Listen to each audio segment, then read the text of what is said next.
Hey, welcome back to Tractor Tales, folks. This week we're going to head to Iowa to check out a couple tractors in the fence row. I do on-the-side custom fencing. Build fence and take them out with the things in the back, and like I said, if you put them in, you got to be able to take them out. The M Farmall there, we bought it in 1980. Shortly after that, we put a driver on it. After that, we put a post puller on the back.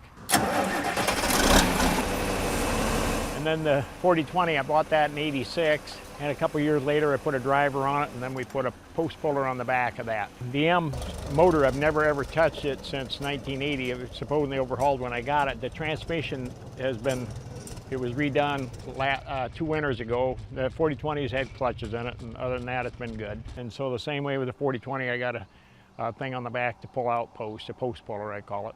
These drivers both got tilts on them, so you don't have to crank it if you're on a side hill.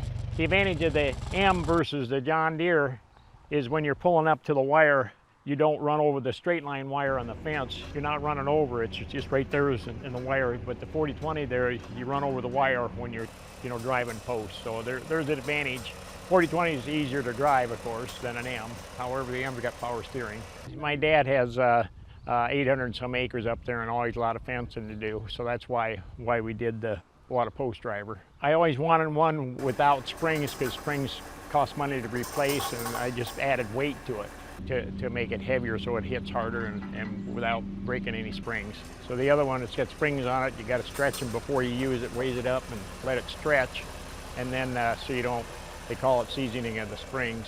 So you let it stretch and then you start pounding. Otherwise it shocks the springs and breaks them. Like being outside and kind of my own boss, and we all get along good, and it's just kind of fun to be out and about. Thanks, Greg. Well, 2021 crushed records for pork exports, and while those shipments have softened a bit in 2022, the diversity of exports is a bright spot in demand. We'll navigate the complex exporting waters next.